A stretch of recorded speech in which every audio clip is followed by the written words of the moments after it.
Hello, YouTube community here, Led Zeppelin community, music discussion community. I'm back with the follow-up to my Led Zeppelin album ranking video, where I'll be talking about my top 10 favorite Led Zeppelin songs, whole 10 of them, as I will be doing with every artist that I discuss here. Hopefully not as much sniffling and clear my throat in this one as before. I'll try not to. Don't have so much to talk about, so we'll see. All right, without further ado, we'll get into it here, not give too much away. Number 10, I have Out on the Tiles from Led Zeppelin 3.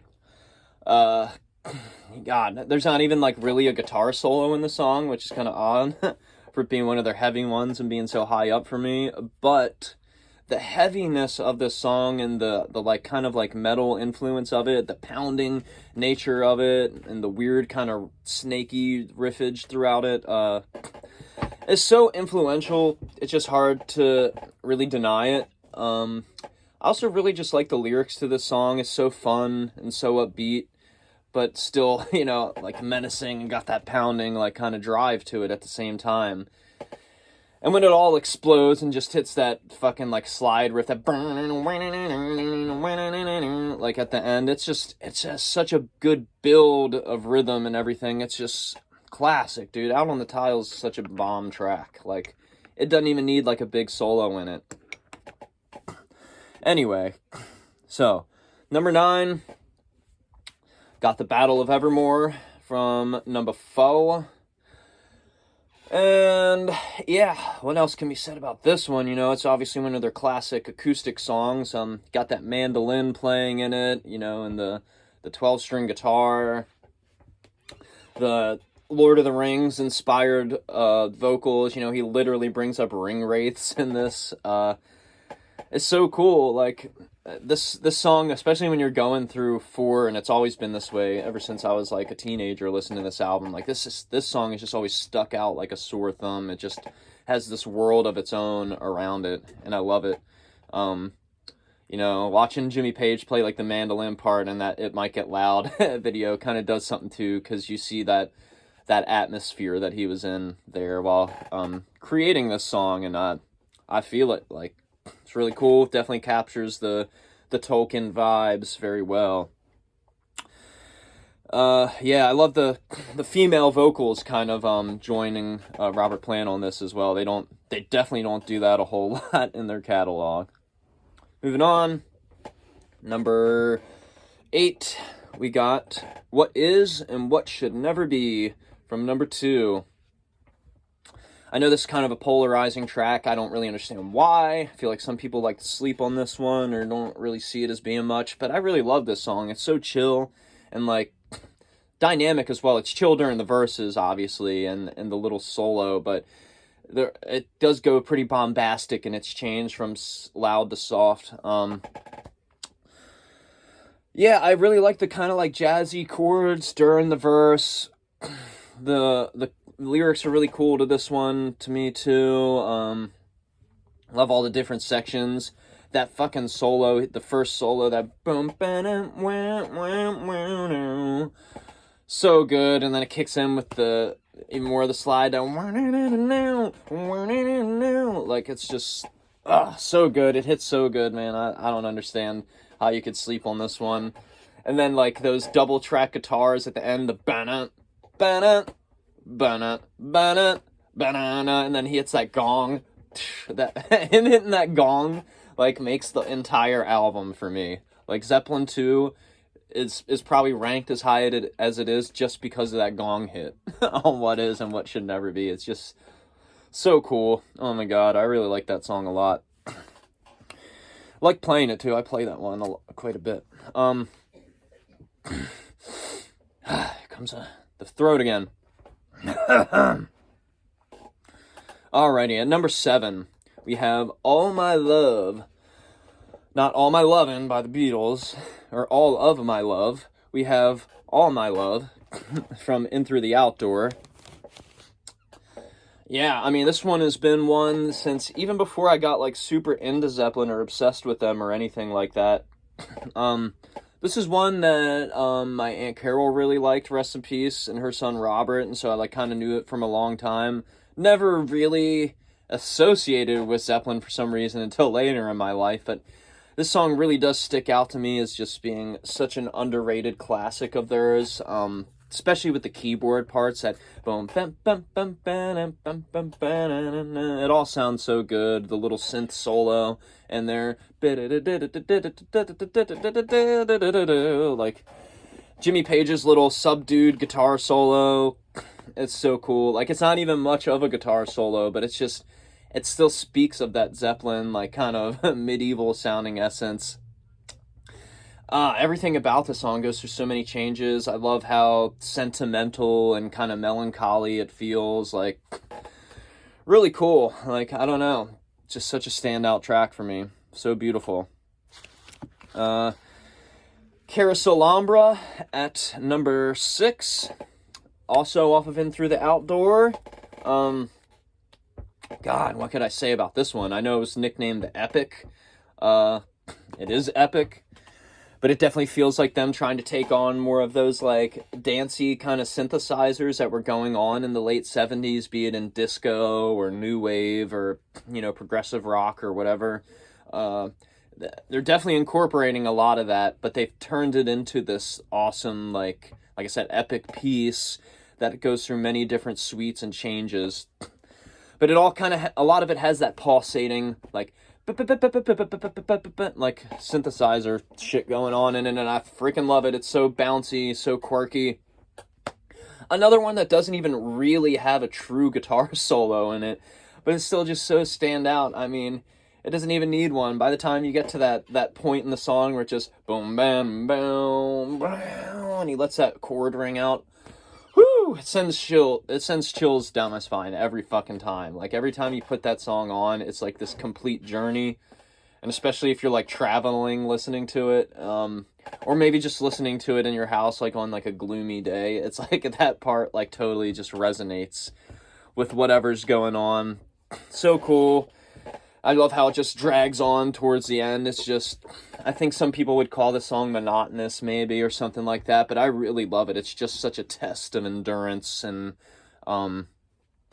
such an interesting thing in their catalog. When you get to this point and listening to all of their albums, doing the Zeppathon, as Jack Black likes to say, he does, you just, by the time you get to Carouselambra, you're like, whoa, like, didn't even know that they did something like this, like, or something different as this song. So cool. I pretty much love all of their long songs too, as you're gonna see, because the next one at number 5 is Achilles' Last Stand, from Presence. One of their longest songs for sure. Yeah, God, all these songs I could say, what else could you say about it? But, like, what else could you say about this song and its influence and impact that it has had? I mean, from the galloping, like, obviously, Iron Maiden, Judas Priest, fucking all of those, like, new wave of British heavy metal bands. Like, metal owes a lot to Achilles' Last Stand. No doubt about it. Like, you just, everything about it, the epicness of it, even though it's not truly about Achilles, it doesn't truly come from that mythological kind of like, I want to write something about a book kind of thing that a lot of fantasy-oriented metal bands do. But it kind of puts you there, right? Like, because he's kind of metaphorically talking about it in terms of this accident that Robert Plant had where he tore his Achilles tendon or something like that, and he was left in a wheelchair for a while, didn't think he was going to walk again, and this song is kind of about him overcoming those obstacles, and maybe more so just overcoming the obstacles of life in this band in general. But yeah, I mean, like, all of that aside, like, the music alone on this one is just so epic. Like, every change of the song, when it adds the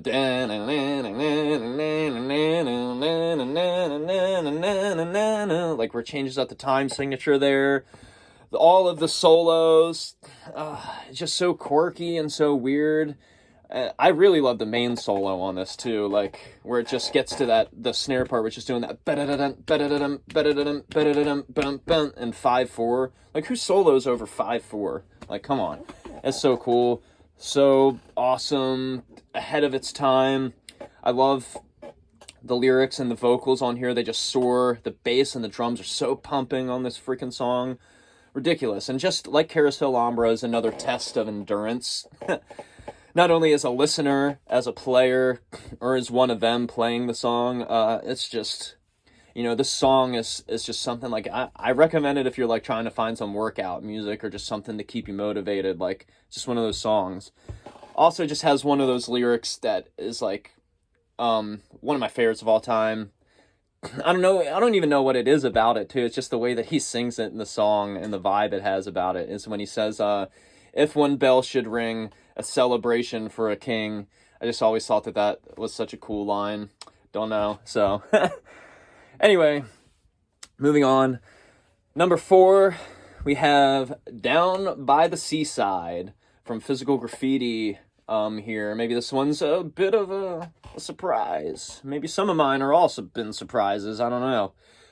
I really don't know what people consider their favorites, generally speaking, more so about the albums themselves.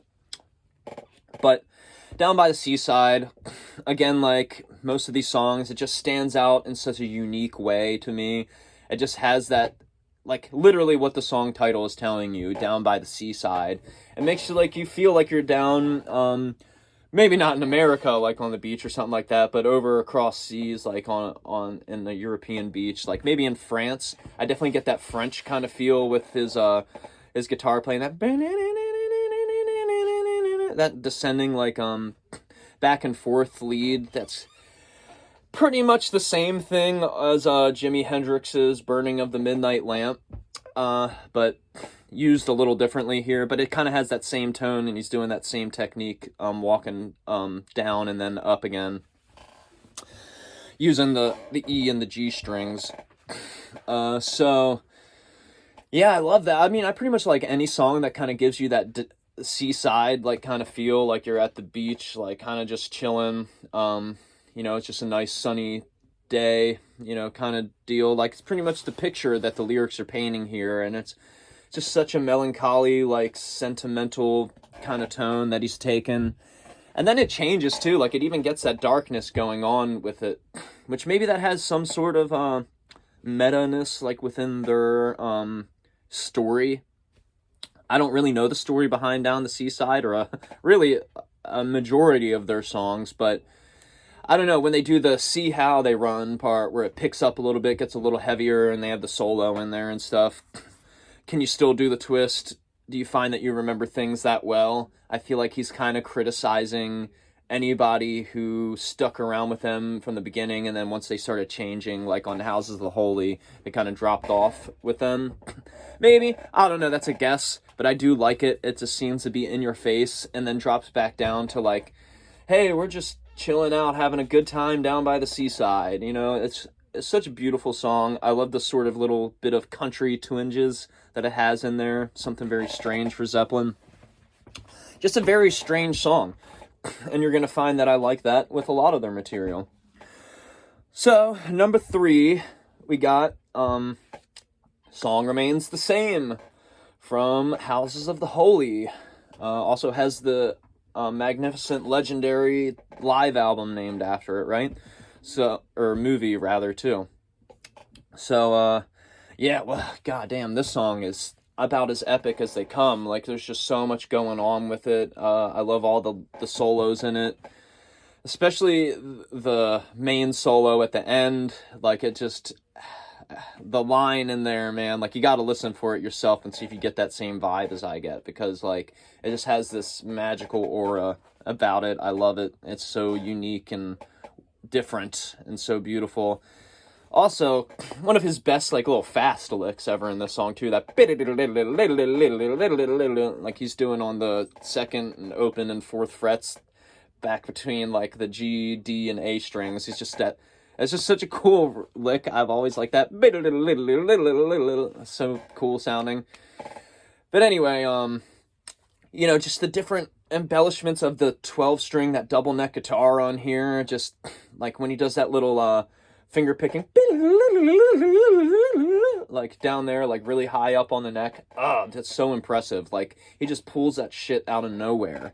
The lyrics on this song, again, are just as mystical, magical as, you know, his guitar playing. I love the range that he has on this song, too. Like, on Houses of the Holy, he definitely excelled his range a lot more than really on any album, period, by them. But, like, this song has some of the highest vocals that I've ever heard in my life, dude. It's just ridiculous, like, how high. He almost sounds female on this song, but not like, quite. You can hear Robert Plant in there. It just sounds like he was going for that, and it's just incredibly impressive. Like, I don't understand how he was able to do this. Like, I don't know, it almost doesn't sound like him. It's just, you can hear the tone of his voice in there. Anyway, song remains the same. I couldn't say more great things about that. Number 2, getting to the end here. 10 Years Gone, also from Physical Graffiti. So, man, this song is got to be the best song on Physical Graffiti for me. No doubt about it. It's like everything Zeppelin do to the fullest and best extent. And really, like, without trying to do too much different with, like, delving into other genres or something. Like, this is pure Zeppelin right here. It has the soft, loud dynamic with acoustic guitars, heavy riffs, and just beautiful arrangements and structures, awesome, beautiful lyrics. I love the lyrics of this song. This probably has my favorite lyrics of any Zeppelin song, really. The solos, though, like, so cool, man. Just that first one, the bam, bam, bam, bam, like, and then just that cool little like part in there. So cool, man. Like, there's so many unique, like, things going on in this song. I mean, the drums entering with that pounding, like, the riff, it's always felt so epic and unique in their catalog to me. How could I ignore it? I mean, and it feels sort of derivative of the song Dear Prudence by the Beatles. I'm not gonna lie, I've always compared these songs together, but both of those songs are just such great songs in their own right. It's just when it gets to that end part with that like it kind of sounds similar to the little lead thing that from Dear Prudence. And the way that it's structured and built up is like with the acoustic guitars and the loud kind of heavy vibe too. It does feel similar. I just think that this is obviously like Zeppelin being Zeppelin still, though. Like, it's, you know, can't really knock on them for, like, being derivative. Just, you know, kind of gives me that same vibe. Definitely not knocking on it, because obviously it's my number 2. It's just got these awesome vibes about it. Very unique. So, yeah. 10 Years Gone. You know, geez, there's just so much I can say about it. You know, from the crazy chords, the thing at the end, him getting all emotional with the 10 years gone, holding on. It seems like a reflection of them in the past 10 years of their work, you know, where they've come as a band and as artists in general. You know, kind of like it's kind of like a message to the people about, like, what life is like when you sign up for being in a band for this long and becoming as legendary and as famous as they've become. Anyway, moving on to number 1. What's my number 1? Anyone who knows me should actually know what this is, but obviously you people online aren't going to know that, right? So, has not changed. A lot of this list hasn't changed. I'll tell you that before I even tell you what this number 1 is. There's only one song that I swapped out on here after listening to these all again. I had Sick Again from Physical Graffiti at number 10. And after listening to this, I had to put All My Love in here and take Sick Again out and put All My Love where it is on this list. So, is what it is. Could have had Sick Again on here. I love those riffs in that song. But yeah, and the solo. Anyway, on to number 1, we got No Quarter from the amazing Houses of the Holy album. And this song, to me, yeah, there's just not a better Led Zeppelin song. Maybe song, period, in general. Everything about this song has always haunted me down to my core. It just, again, brings about those Tolkien, like, kind of vibes, like, kind of like Viking, like, medieval, like, battle, like, kind of shit. But, you know, it also seems like when the Vikings went into the hall at the end of the night, you know what I mean? And, like, you know, you ain't got no lights on, and they're afraid of, like, Grendel attacking them or whatever. I don't know. I just kind of picture the Beowulf, like, kind of scene for this song. And, yeah, the spooky little keyboard parts, Jimmy Page's, like, clean tones, and then getting into that straight up Sabbathy, like, fuzzed out fucking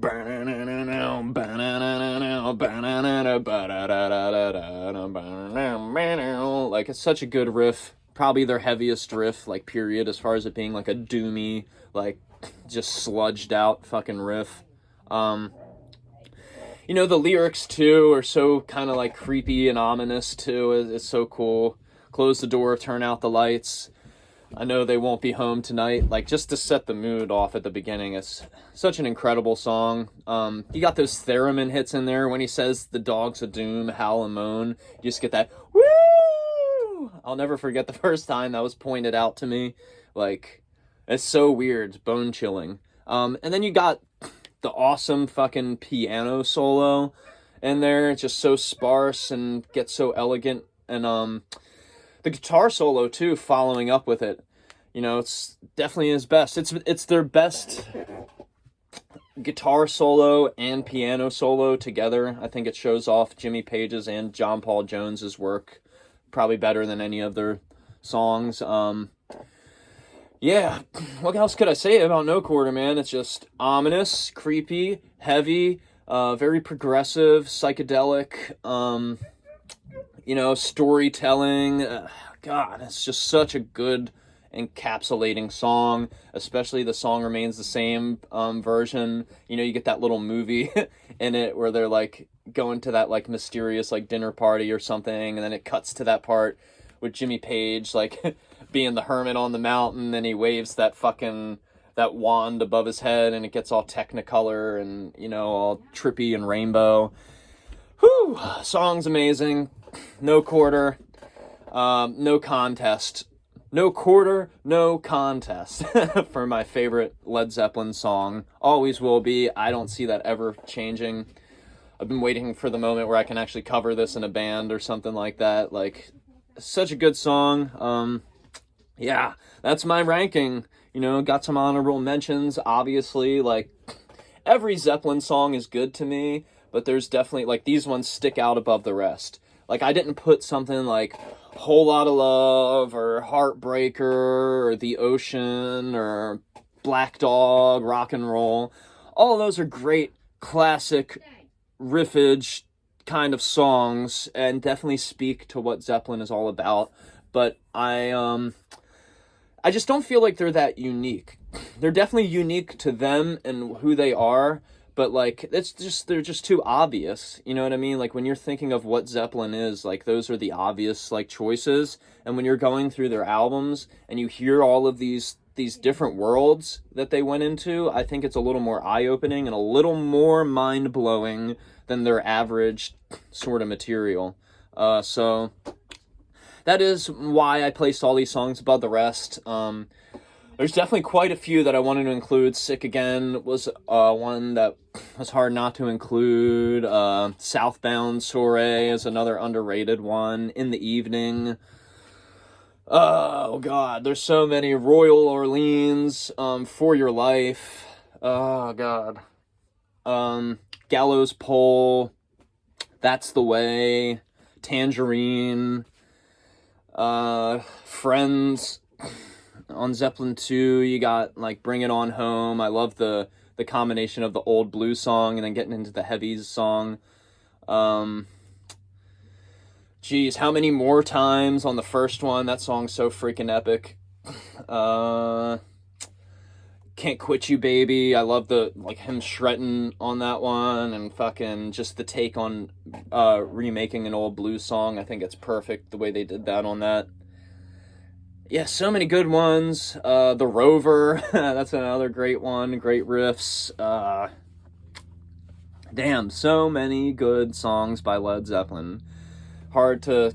Oh, the Rain song, huh? Yeah, that was one that was real hard. That was probably my close number 10. Out on the Tiles just beat the Rain song out, honestly. It's hard to not include that one. It's another very sentimental and just magical song. So yeah, that's my ranking of their studio albums and my top 10 songs.